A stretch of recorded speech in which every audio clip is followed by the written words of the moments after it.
Welcome back to another killer concept. Today we have a very prickly enemy.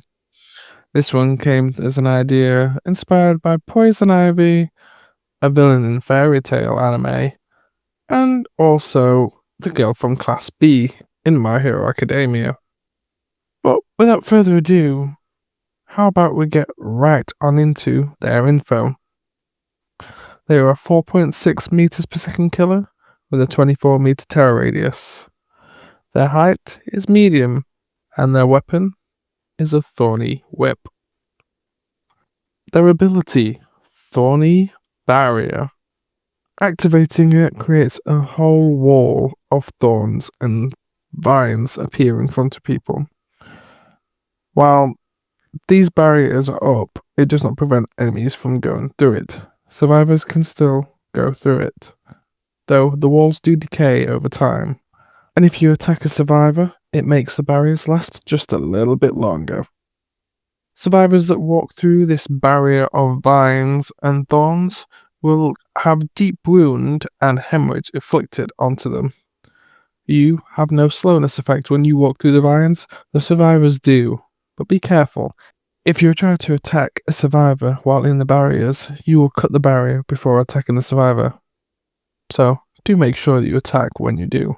And if you don't want a barrier up, cut it down whenever you please. Let's move on into the perks. Perk 1. Prickly Perception. Looking at the killer for too long will give survivors blurred, a status effect that makes it so their vision is completely blurred, along with them hearing your terror radius and its max volume. Perk 2. Hex. Nature's Gift. Once a survivor has been killed, a totem will light, giving sound alerts when survivors go by any totem across the entire map. Perk 3. Blood Spikes. When picking up a survivor, their bleed out time will carry on decreasing even while you carry them to a hug. Now, without further ado, how about we get right on into their lore for a bit of fun times. This person used to be a botanical scientist. They were researching many different things. How to make plants better, discover new plants, all that type of stuff. They ended up making an incredibly resistant plant. Could defend itself and help to attack areas to help it grow better. Now, it would take water from anything, very much like a weed does. It finds any way to take water and live as best as it can. But during the experiments over time, accidents can happen, and one did. Someone hurt themselves on one of the thorns. They didn't think they were as sharp as what they were. Their fool's folly. Blood got on the plant, and it sucked that up too. After all, blood is a lot of water.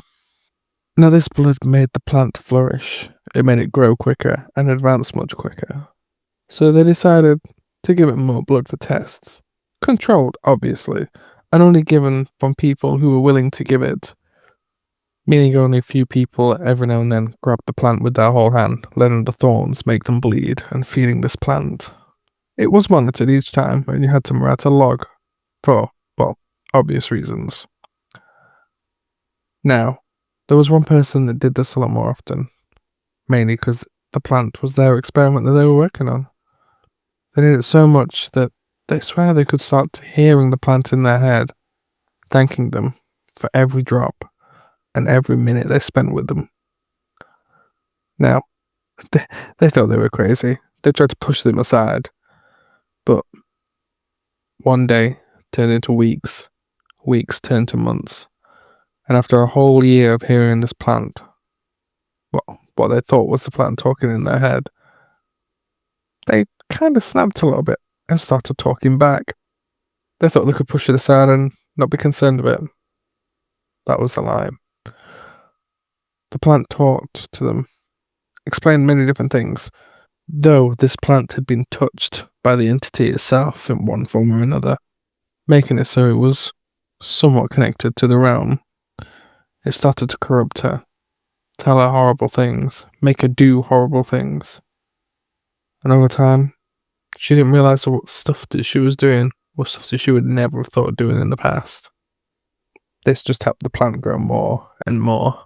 But since the plant had been touched by the realm, sometimes parts of it would fall into the realm, seedlings, and this vined plant grew everywhere.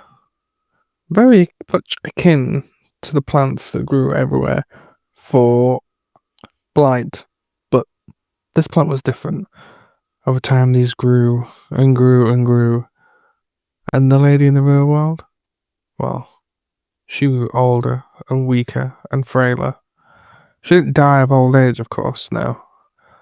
She died because of an infection from the plant. One night when she closed her eyes and she felt her life fade away, her heart started beating again. As her skin grew green, the vines from the plant wrapped around her, and when she opened her eyes, she was in an odd, dark place with the vines all around her. She didn't realize she had woken up in the realm, but she was hungry and thirsty for blood. Her and the plant had become one, and in the realm, water is scarce, but blood is everywhere. Thank you so much for listening, everyone. I appreciate you all being here so much. If you liked the video, don't forget to subscribe or hit the like button. Both of them help me out so much. If you'd like to hear more of these in the future, hit the subscribe button as well, and you'll be notified when I release new videos. On top of this all, if you have a killer that you would like me to do from maybe a book series, TV show, game, anything whatsoever, let me know in the comments and I will do a video for it for you. It might take me some time to research them. But if you prefer them to be a survivor, let me know that too, and I'll make a survivor just for a change. But without further ado, this Cerberus has got some weed killing to do. Ow!